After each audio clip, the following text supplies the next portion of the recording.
Hello everybody.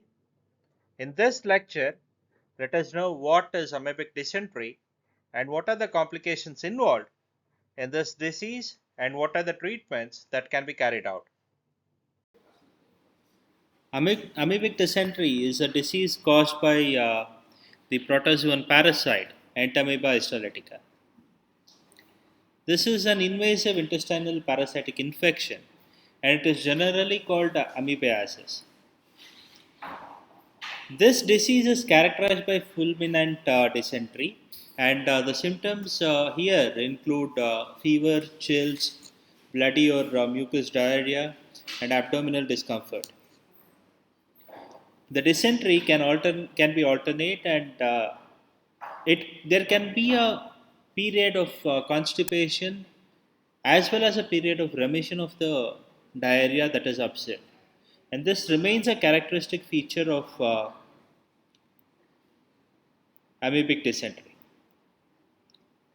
Amoebic dysentery can be of many varieties where there can be a symptomatic intestinal amoebiasis, amoebic colitis, amoebic diarrhea, or invasive intestinal amoebiasis. Entamoeba histolytica, the causative organism of amoebic dysentery, is an anaerobic parasite and it is found to be predominantly infecting humans. This parasite is estimated to infect about 35 to 50 million people worldwide, killing as many as 55,000 people each year. Also, Entamoeba histolytica can infect other mammals such as dogs and cats, and the infection may be transient. However, there is no significant contribution by these animals into the transmission of the pathogen. Talking about the symptoms of amoebic dysentery, as many as 90% of the cases are asymptomatic. However, yet about 40 to 100,000 people die worldwide on a yearly basis due to this disease. Because this disease can persist for many years if there is no proper treatment that is provided. The symptoms of amoebic dysentery generally include mild diarrhea to dysentery with blood, and this can also be found occurring alongside intense abdominal pains. There may also be extra intestinal complications in the case of an invasive infection which affects the liver, lung, or the brain, causing colitis or other organ specific diseases. On an average, an asymptomatic infection persists for about a year, and in asymptomatic infections, the amoeba lives by eating and digesting the bacteria and food particles in the gastrointestinal region. In the asymptomatic case, it must be understood that there is no contact of the amoeba occurring with the intestine, and this is mainly due to the protective layers of mucus that separates them both. However, in a diseased condition, the amoeba comes in contact with the cells lining the intestine, and this can happen due to the depletion of the mucosal layers.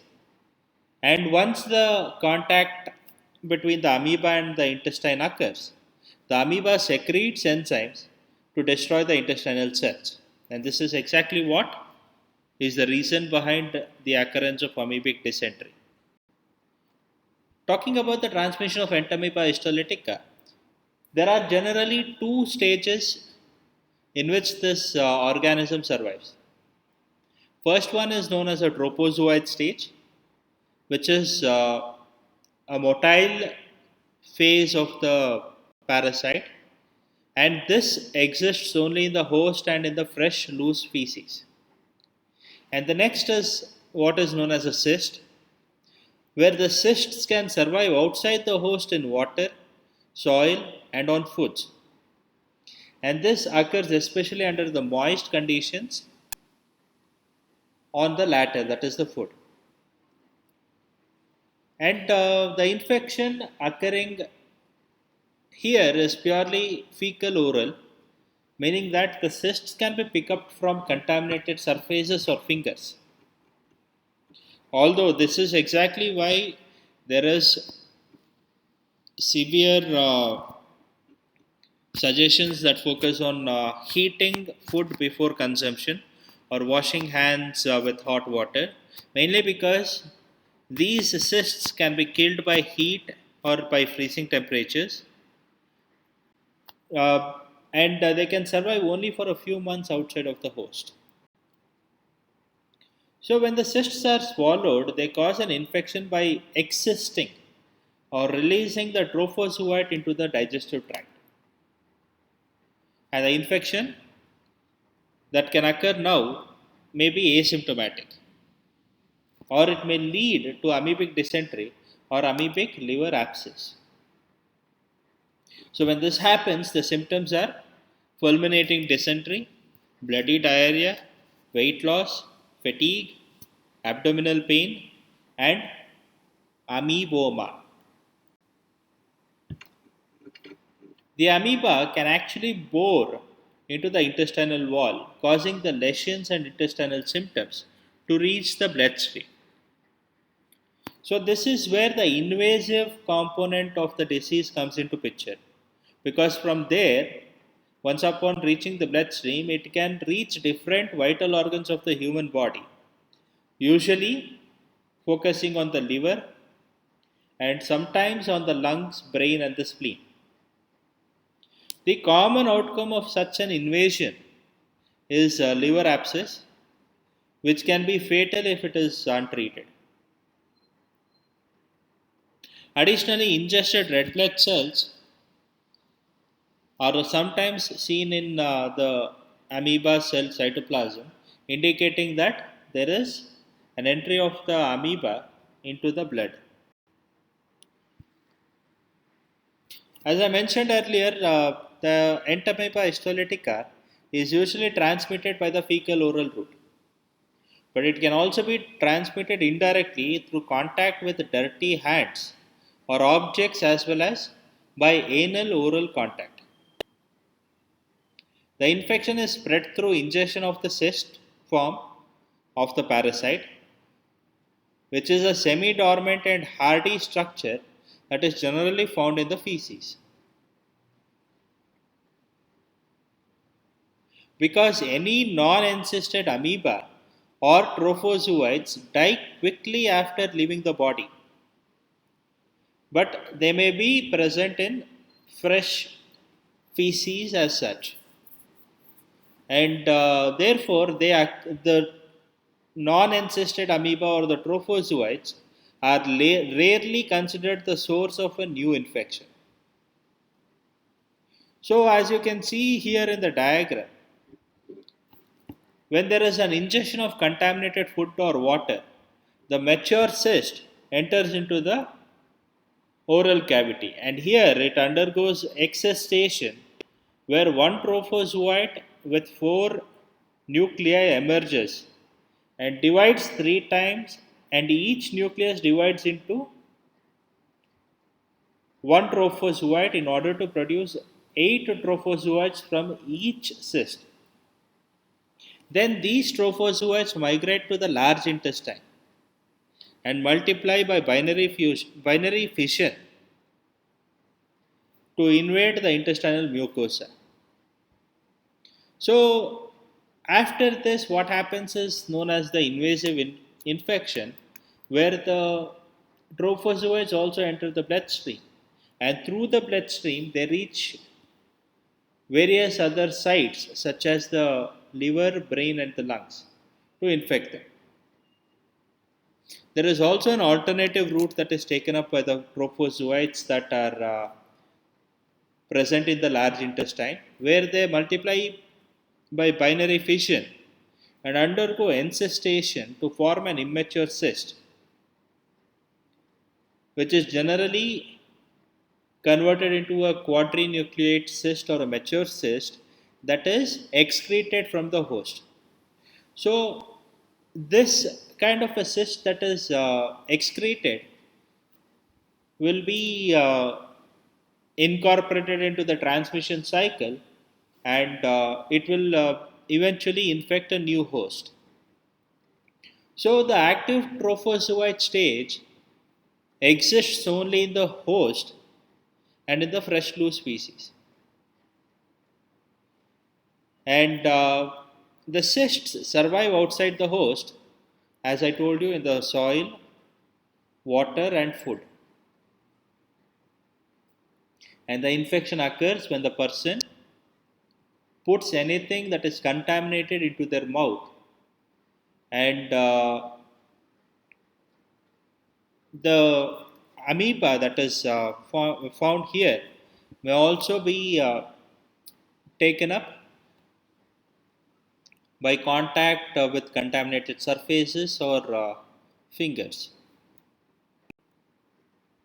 Talking about the pathogenesis of this microorganism, generally the disease occurs from tissue destruction that is induced by the Entamoeba histolytica parasite. As I mentioned, this Entamoeba histolytica, when it is existing in the gastrointestinal region, it feeds on the bacteria that surrounds there, or the fungi that surrounds that is found in that place to survive. And it uses the same set of enzymes that are used to destroy the bacteria and the fungi cell membrane to destroy the intestinal cells also. And the major tissue damage generally occurs by three means, that is, direct host cell killing, inflammation, and also parasite invasion.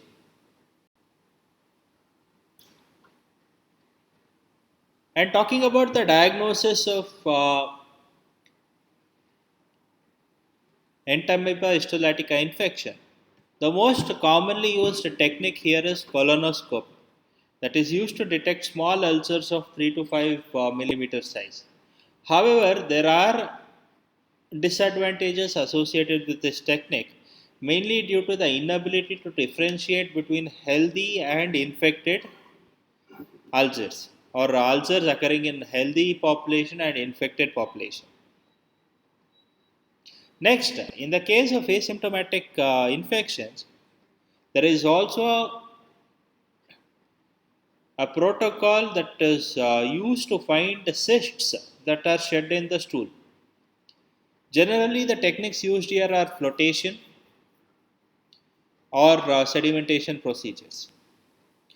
And once you recover the cyst from these techniques, a microscopic examination may be carried out to identify the presence of cyst in the given sample. However, in the case of symptomatic infections, trophozoites, as I mentioned earlier, are found in the fresh species, so they may be separated using the above flotation techniques and observed under the microscope. Additionally, there are various serological tests for identification of antibodies that are available for amoebic dysentery. However, they are effective only in about 2 weeks after the infection. So, there is no point in using them as a preliminary investigative technique. With all these things, what we have understood is that microscopy is the most widespread method used for diagnosis of Entamoeba histolytica. Despite PCR or polymerase chain reaction being a gold standard for the diagnosis of Entamoeba histolytica infection. Because this is mainly due to the underutilization of the polymerase chain reaction technique, as it is very expensive as compared to microscopy. Now, talking about prevention of amoebic dysentery, the most important protocol to be followed here is to prevent the infection in the first place. While at home, there can be regular hand wash that is carried out using soap and hot running water for at least 10 seconds. This has to be done after using the toilet or changing baby diapers and also before handling food. Additionally, the bathrooms and toilets must be often cleaned with providing special attention to the cleaning of toilet seats and the taps. Also, people must avoid sharing towels or face washers in order to maintain personal hygiene.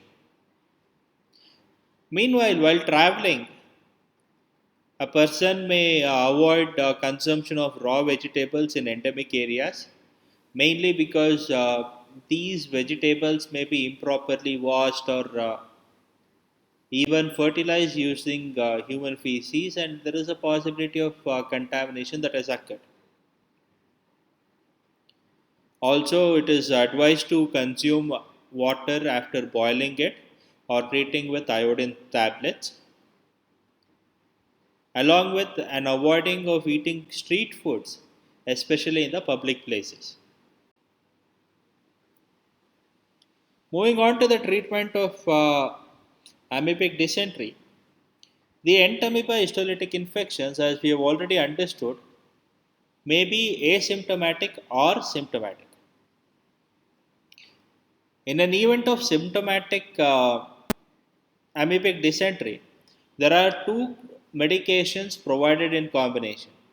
The first one is an amoebicidal tissue active agent, and the second is a luminal cysticidal agent.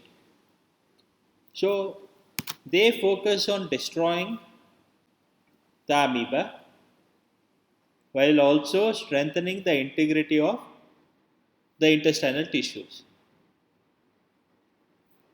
Meanwhile, in the case of an asymptomatic disease, there can only be an use of a luminal cysticidal agent that focuses on killing the cysts of Entamoeba histolytica. So, with this, I would like to conclude today's lecture. If you have any doubts, you can write a mail to me. Thank you all.